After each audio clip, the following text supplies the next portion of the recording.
Bom dia mais uma vez, irmãos. Eu estou muito alegre. Eu não sei, está um mix dentro de mim assim. Eu estou muito alegre de estar aqui com os irmãos, porque eu já conheci o Lucas e tenho acompanhado nas redes sociais o desenvolver e o crescer dessa igreja aqui em Carlos Barbosa. Então é uma alegria muito grande estar aqui com os irmãos. E não só alegria, mas também é um privilégio estar com vocês aqui. Muito obrigado pela oportunidade, pelo privilégio, ao pastor que cedeu e nos abriu esse grande privilégio de compartilhar a palavra do Senhor e também falar um pouco do nosso ministério.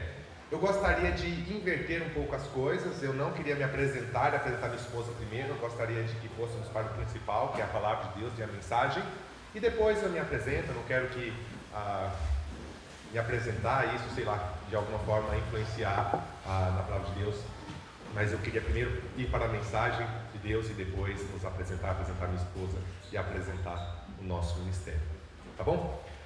Mas antes eu gostaria de propor uma coisa para a igreja. Eu gostaria que os irmãos ficassem em pé, né? Sei que vocês acabaram de sentar, né? Parece até que o banco tem mola, o centro levanta, mas aqueles que podem, eu gostaria de dar um desafio para vocês, tá? Você vai pegar as suas coisas, pegar a sua criança, a sua esposa, e vai escolher um outro local aqui na igreja para sentar. De preferência um local que você nunca sentou. Eu sento geralmente lá atrás, senta aqui na frente, quem senta aqui na frente, senta lá atrás. Então pode trocar agora. E aproveita, se você não viu um irmão, quando chegou, cumprimenta, dê um bom dia.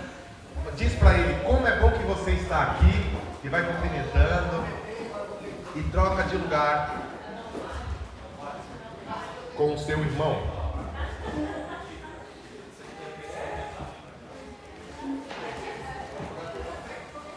Diz a ele como é bom que você está aqui. E achou o local, pode sentar assim.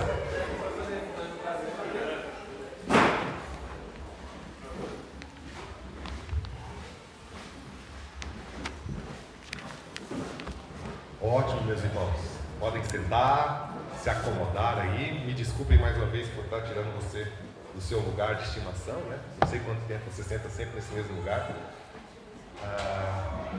Mas isso é pedagógico, tá? No final, eu quero dar uma aplicação para essa simples dinâmica. Mas, irmãos, eu gostaria de convidar vocês a abrirem suas Bíblias no livro de Jonas, tá?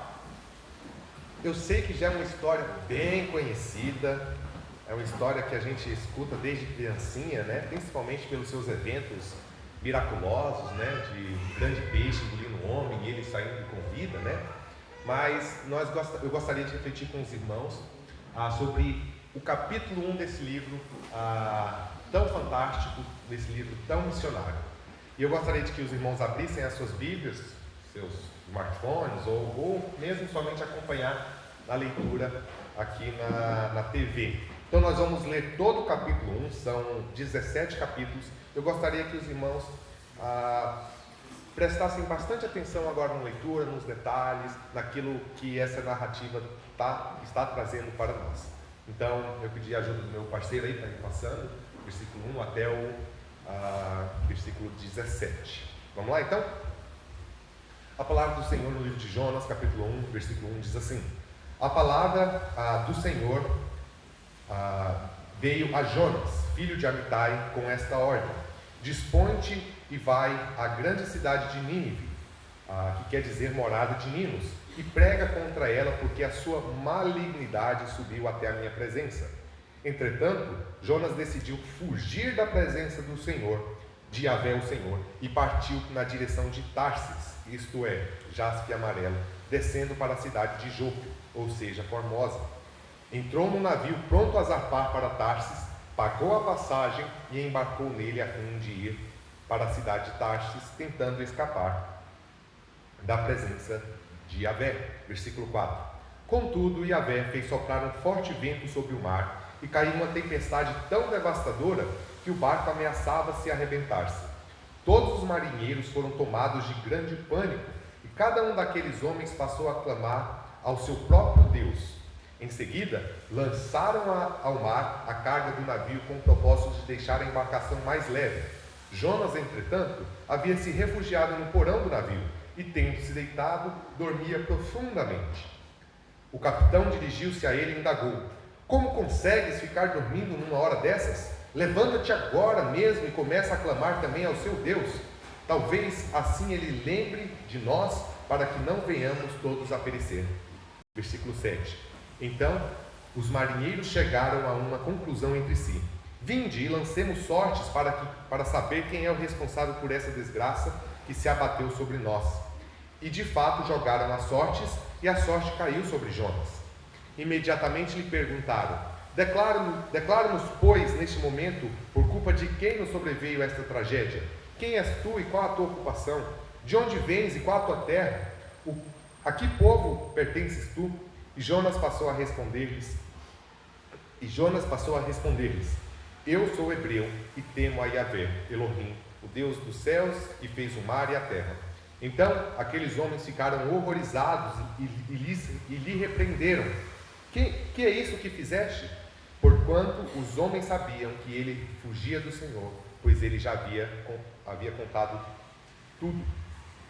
Versículo 11. Considerando que o mar estava cada vez mais revoltoso, os marinheiros lhes inquiriram: o que devemos fazer contigo a fim de acalmar esse mar? Diante que Jonas lhes aconselhou: pegai-me e lançai-me ao mar, e ele haverá de se aquietar, pois sei que esta violenta tempestade caiu sobre vós por minha causa. Contudo, os marinheiros ainda se esforçavam ao máximo para remar de volta à terra, todavia sem sucesso, e o mar ficava cada vez mais tempestuoso.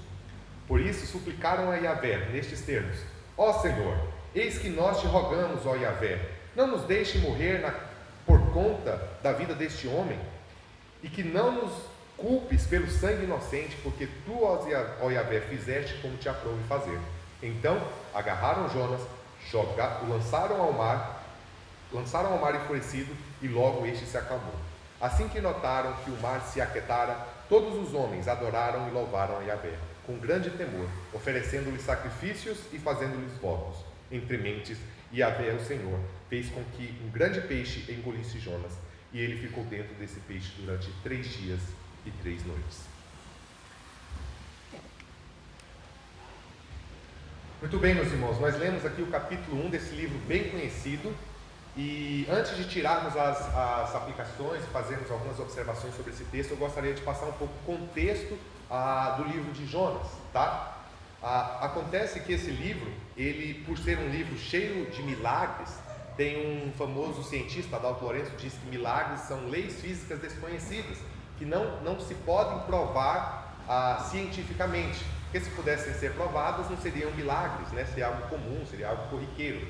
Mas esse livro é permeado de milagres, e por ser permeado de milagres, muitos estudiosos, com a má fé, querem dizer que esse livro não é um livro tão literal assim, tão real assim. Eles vão dizer que esse livro ele é um tipo de narrativa poética que quer nos trazer uma aplicação moral para as nossas vidas, mas que realmente isso de um peixe engolir um homem, esse homem ficar dentro dele 3 dias, depois ser regurgitado e permanecer vivo, é uma lenda. Isso não aconteceu, isso só quer estar só fazendo uma ilustração para que possamos compreender algo.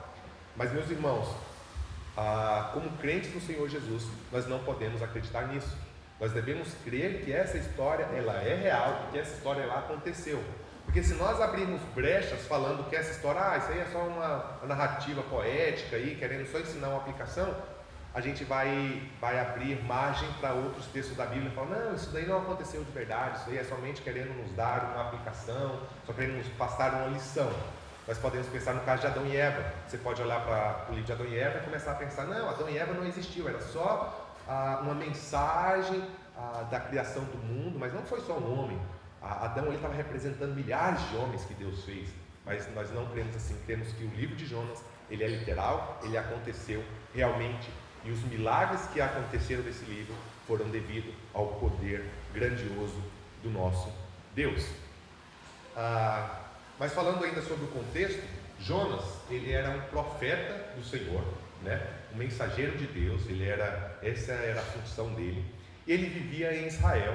E Israel, nesse tempo que Jonas vivia, não estava sofrendo tanto perseguições ou opressões dos povos vizinhos, né? quando nós lemos o Antigo Testamento, nós vamos ver sempre o povo de Deus sendo oprimido pela Babilônia, pela Síria, pelos persas. Então sempre o povo de Deus vai ter algum vizinho ali pressionando, né? Tirando a paz do povo de Israel. Mas nessa época, o povo de Israel estava vivendo em uma paz, em uma certa tranquilidade. Enquanto Nínive era uma cidade terrível. Você pode pensar num bairro aqui super perigoso, aqui de Carlos Barbosa, não sei nem se tem, né? Onde ninguém quer ir para lá.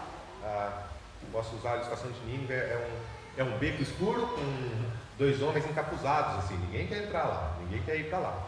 Porque Nínive também era conhecido pela sua barbaridade, pela sua atrocidade. Depois os irmãos podem pesquisar na internet o que eles faziam com os seus prisioneiros de guerra. Era barbárie mesmo, eram coisas terríveis e horrendas. Então, Jonas era um israelita, ele estava vivendo em um tempo de paz, ele não estava tendo que se preocupar muito com guerras, ele estava ali confortável no seu lugar, vivendo em paz. E como que vai funcionar a nossa reflexão hoje, meus irmãos? Nós vamos olhar para 3 personagens, e desses 3 personagens nós vamos olhar 3 características, uma característica para cada personagem, e daí nós vamos tirar nossas aplicações e vamos tirar os nossos pontos, tá bom? É simples, 3 personagens, 3 características, 3 aplicações para as nossas vidas. Então, o primeiro personagem que eu quero destacar para os irmãos são os marinheiros desesperados. O personagem são os marinheiros e a característica que eu dei para eles é que eles estão desesperados. Irmãos, quer saber mais sobre uma pessoa, quer conhecer o que ela realmente tem no íntimo, espera ela passar por dificuldades, espera ela passar por alguma tribulação, por alguma tempestade. Aí você vai conhecer melhor essa pessoa. Não somente os outros, mas a si mesmo. Quer se conhecer melhor, espera a adversidade vir, espera a pressão vir sobre você, espera a tempestade, o mar tempestuoso abater sobre a sua vida. Aí sim você conhecerá melhor você mesmo e os outros. As condições adversas vão revelar o que nós temos no nosso coração, e as condições adversas vão revelar o coração desses marinheiros. Esses marinheiros, quando eles entram em desespero, o que eles fazem segundo a leitura? Eles buscam quem? Os deuses. Então, as condições adversas vão mostrar que esses marinheiros desesperados, eles são completamente idólatras. Eles confiam em seus deuses, deuses que não falam, deuses que não escutam, deuses que não podem fazer nada. Eles rogam credulamente para esses deuses que não podem socorrer.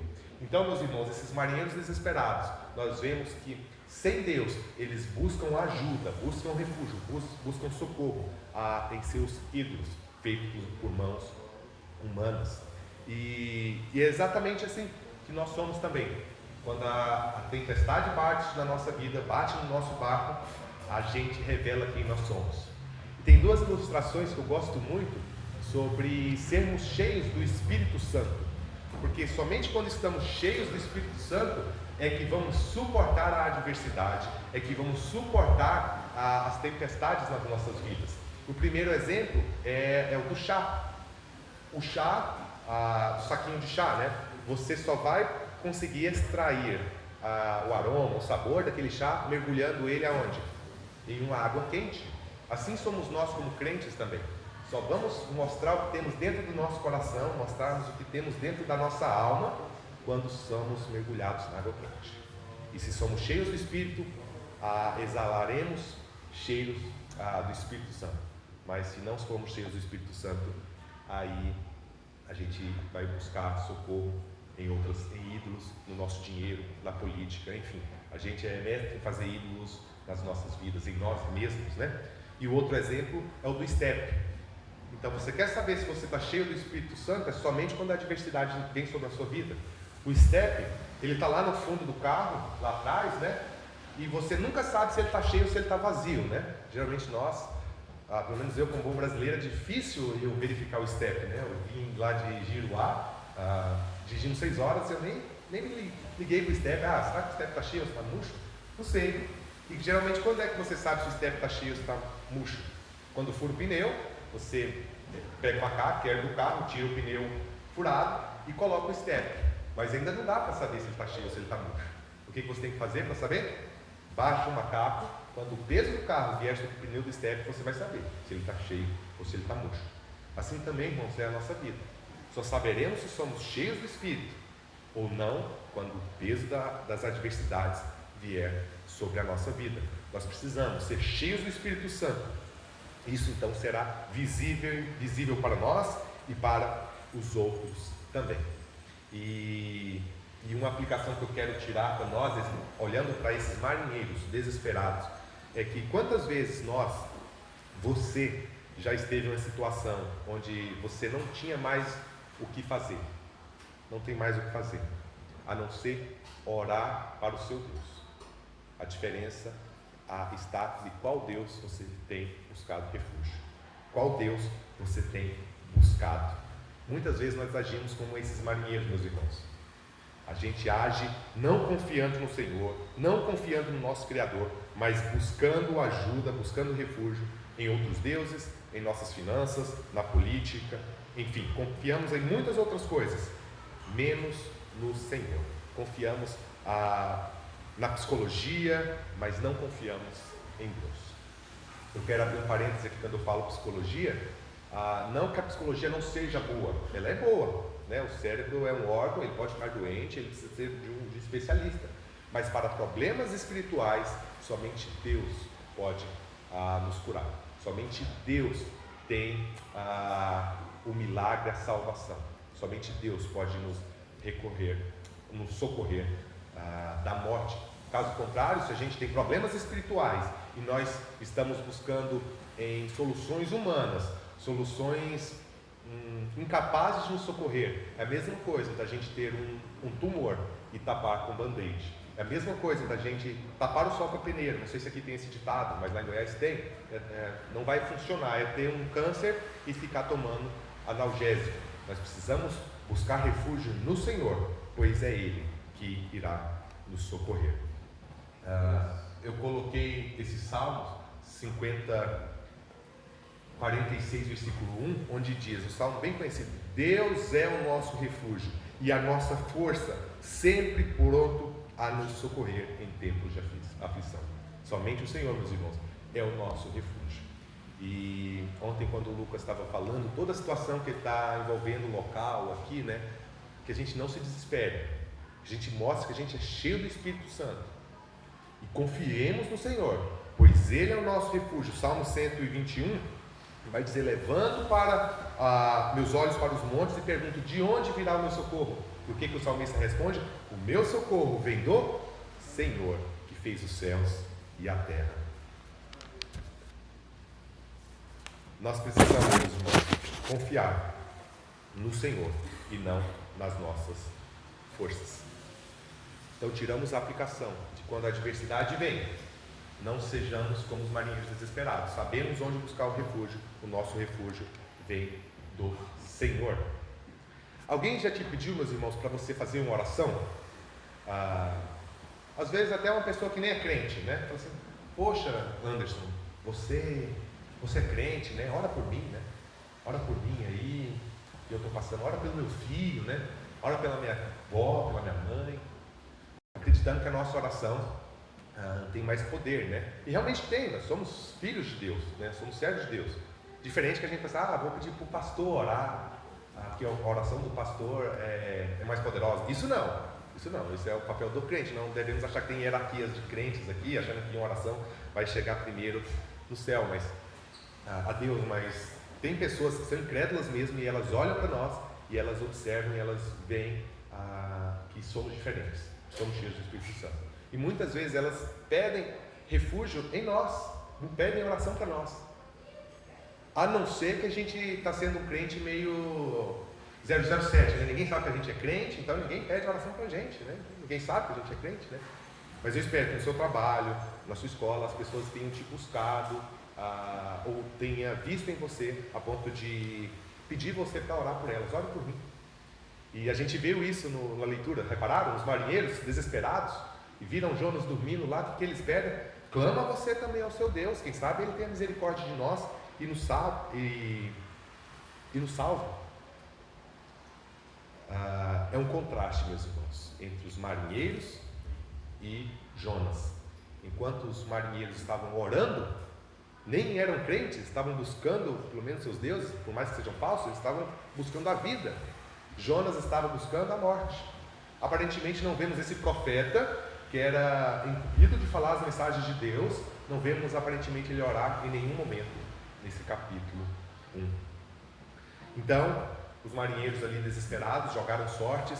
Deus também controlou esse momento para que a sorte caísse em Jonas.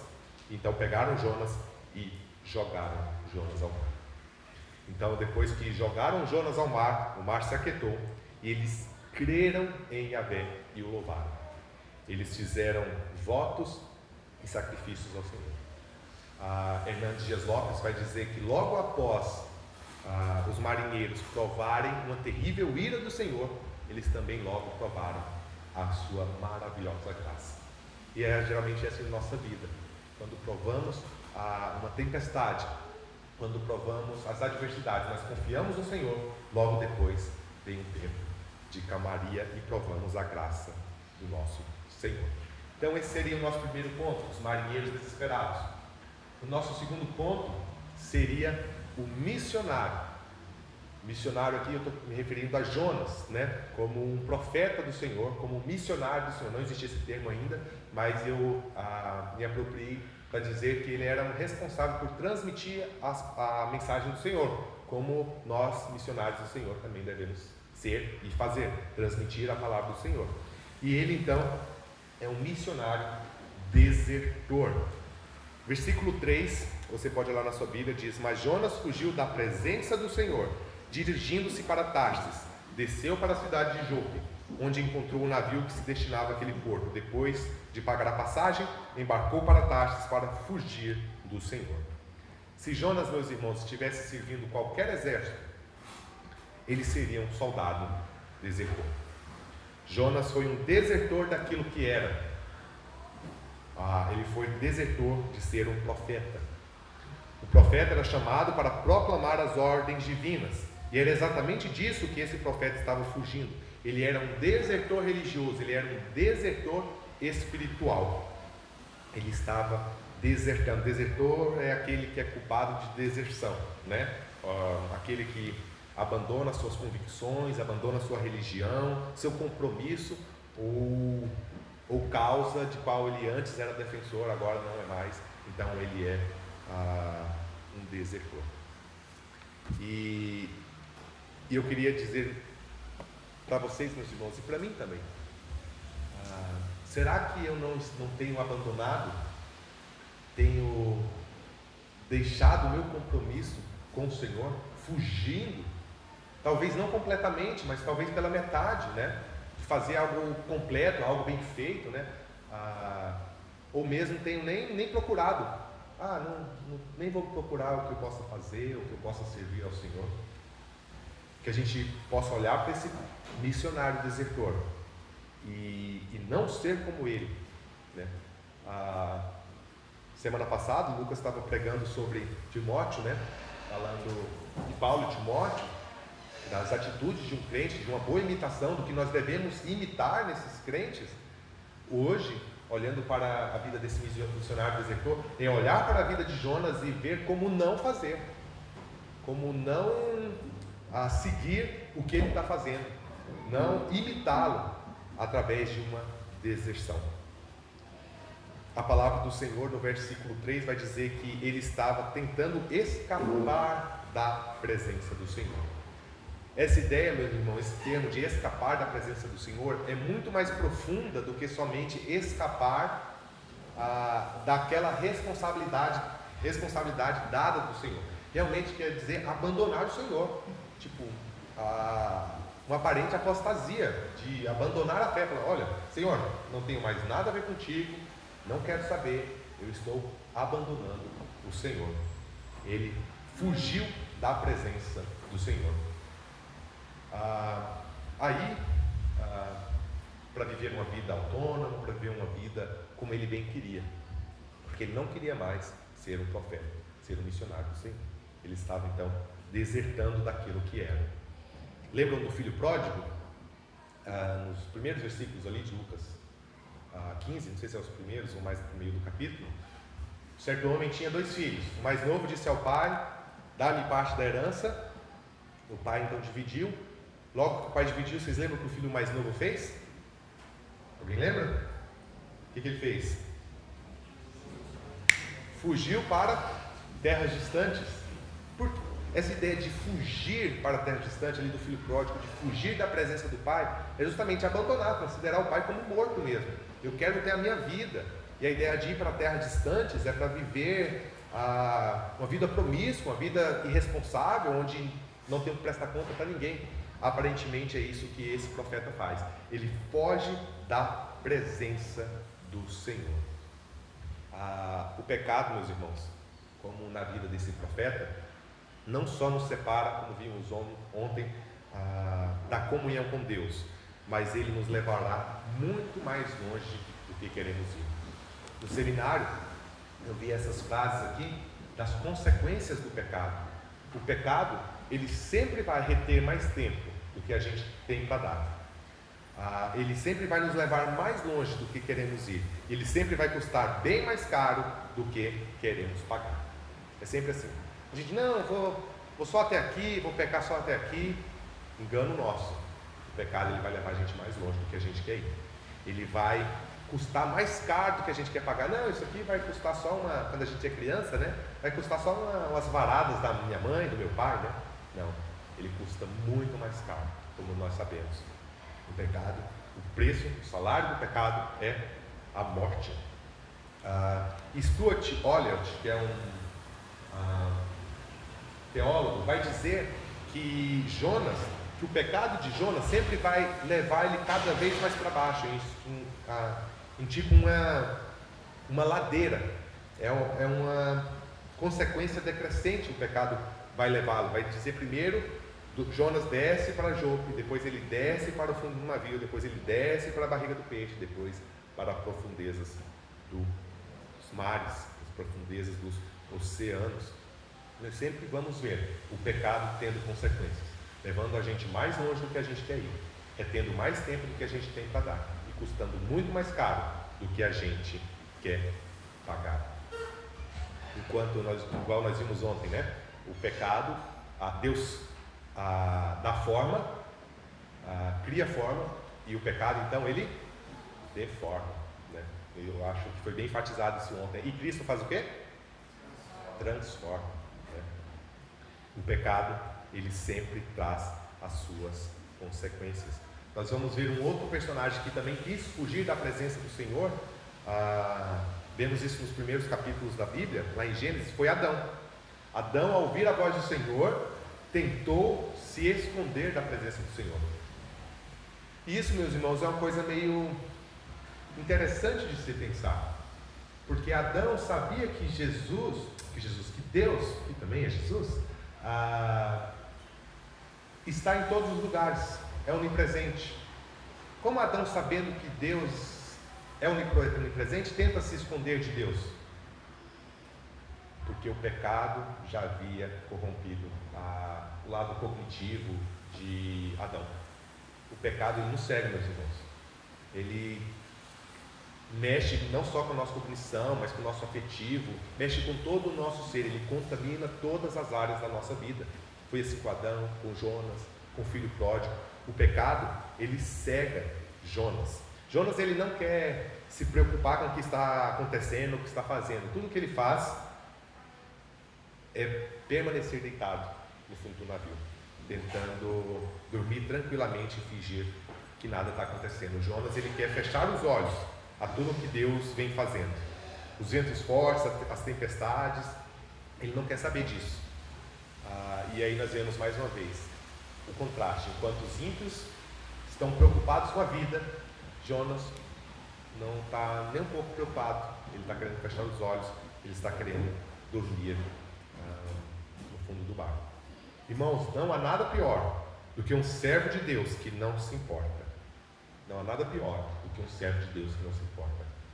E como um dos alvos dessa igreja ser uma igreja, uma família é aquela que se importa com o outro, é aquela que é generosa para com o outro, é que vai atrás do perdido, é uma família que se preocupa.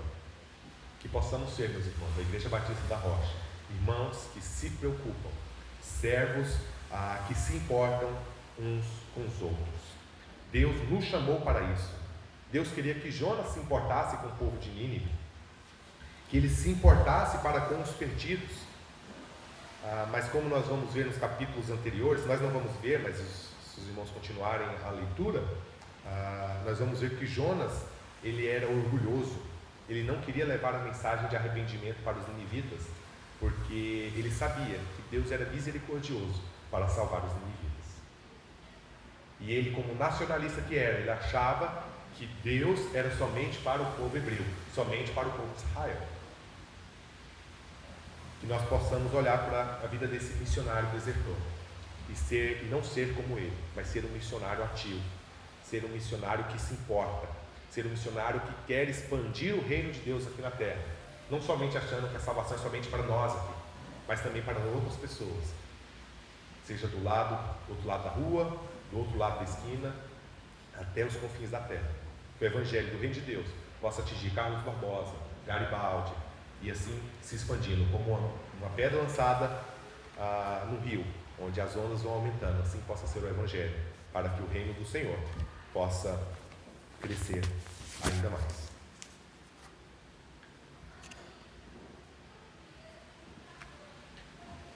Em terceiro e último personagem, nós vamos ver então um Messias dominador, um Deus que determina, um Deus que manda, um Deus que ordena, e tudo acontece. Versículo 4, nós vamos ver Deus ordenando: mas o Senhor mandou ao mar um grande vento, e fez no mar uma grande tempestade, e o navio estava para quebrar-se. No capítulo 1 nós vamos ver um Deus que se apresenta detentor, dominador de todo o poder. Tudo que ele faz acontece. Nós vamos ver isso em toda a palavra de Deus. Todas as escrituras vão falar Deus falando e isso acontecendo, desde Gênesis na criação até Apocalipse na consumação. Nós vamos ver um Deus que é um Deus missionário, um Deus que fala para Jonas: vá e pregue. Nós vamos ver esse Deus que tem controle sobre tudo e sobre todos. Nós vamos ver um Deus misericordioso. Aparentemente parece ser uma punição divina, né? Lançar aquele profeta ao mar, mas na verdade isso é um puro plano misericordioso de Deus para salvar um profeta desertor, para salvar um missionário desobediente. Nosso Deus é um Deus que tem um plano. Jó capítulo 42, versículo 2 vai dizer que o nosso Deus é um Deus que tem um plano e que nenhum dos seus planos podem ser frustrados. Foi assim com Adão, igual Jonas também pecou, desobedeceu ao Senhor, mas o Senhor foi misericordioso e expulsou ele do Éden. A gente olha Deus expulsando Adão do Éden e a gente pensa que é uma punição, mas é um plano de resgate, para que nós vamos ver em Gênesis 3,16 que Deus vai mandar um descendente da mulher que esmagará a cabeça da serpente, e esse é Jesus Cristo. Deus sempre está cedendo ao homem uma forma de resgate. Deus sempre está sendo misericordioso para com Jonas. Deus não é só misericordioso com Jonas, mas também com os marinheiros que temeram ao Senhor logo depois de cessar a tempestade. Nós vamos ver esse Messias dominador, esse Deus detentor de todo o poder. Nós vamos ver que ele também é um Deus muito missionário. Ele é um Deus misericordioso, um Deus que ordena e tudo acontece. Mais forte, mais poderoso do que qualquer Deus criado pelas mãos humanas. Esse é o Deus que vemos no capítulo 1 de Jonas. Um Deus que diz e tudo quanto diz se faz. Um Deus que causa espanto devido ao seu grande poder. Nós vamos ver, eu coloquei Messias, dominador, mas você deve pensar, mas estamos no livro de Jonas, né? O Messias ainda não tinha vindo, mas é para enfatizar aos irmãos essa trindade do nosso Deus. Deus é Deus Pai, Deus é Deus Espírito, Deus é Deus Espírito Santo. E nós vamos ver algo semelhante lá em Mateus capítulo 8, 27, lembra lá da tempestade, lá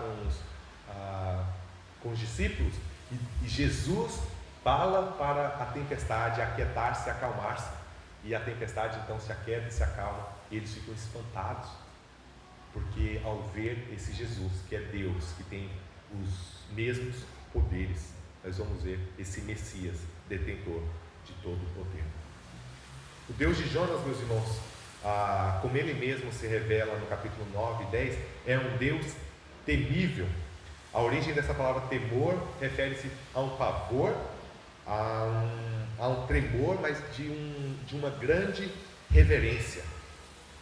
Mas embora Jonas temesse esse Deus, esse temor gerou em Jonas covardia e não coragem, como nós vamos ver lá em em Josué 1:8, né? Seja forte e corajoso, não temas, pois eu estarei com você. Esse temor de Jonas não produziu no seu coração coragem, mas temor ao ir pregar para os ninivitas. Quanto maior o nosso relacionamento com Deus, mais temor nós temos dele, pois o conhecimento do Senhor revela mais sobre a nossa pequenez, sobre a nossa fragilidade. Então nós louvamos mais, agradecemos mais o nome do Senhor. Jonas conhecia a Deus e o temia, mas o seu temor gerou em seu coração covardia. Esse temor produziu em Jonas não obediência, mas produziu desobediência. Um temor onde Jonas preferia morrer ao obedecer a mensagem do Senhor. Então nós vamos ver nesse capítulo um notável Deus que é temível, um Deus que é misericordioso, um Deus que é missionário. Vemos um Deus também que é o Messias, um Deus que salva Jonas da morte ali, mandando um peixe, um Deus que acalma a tempestade, um Deus que tem tudo sob controle. Irmãos, já indo para o final e só recapitulando os três personagens e as aplicações para as nossas vidas, nós vamos ver os marinheiros desesperados, nós vamos ver quando a adversidade bate nas nossas vidas, a quem realmente somos, ao missionário desertor, quando Deus pede para você uma ordem, você cumpre ou você o abandona, e o Messias dominador, o Messias que tem tudo sob controle, um Deus misericordioso que quer salvar o perdido, não importa a sua situação. Que os irmãos possam lembrar desses três personagens, dessas três características e dessas aplicações que nós podemos tirar desse capítulo 1 de Jonas. Eu desafio os irmãos a terminarem de ler todo o livro de Jonas, são 4 capítulos, é rapidinho, e tirarem mais aplicações, lendo mais atentamente, e que o Senhor possa se revelar a vocês. E falando um pouco sobre esse Deus missionário, um Deus que envia, um Deus que tem um plano para as nossas vidas, eu gostaria de falar para os irmãos um pouco o que Deus tem falado ao meu coração, falado ao coração da minha esposa, o que Ele tem dito para nós, Anderson e Débora: vá a tal lugar e pregue o Evangelho. E eu não quero ser, meus irmãos, um missionário desertor, aquele que abandona o Senhor, que foge das suas responsabilidades. E eu queria convocar a igreja para que a igreja também não fugisse das suas responsabilidades, de pregar o Evangelho também ao seu vizinho, à sua esposa, ao seu marido, da sua escola. Não fuja da responsabilidade que o Senhor tem dado a você.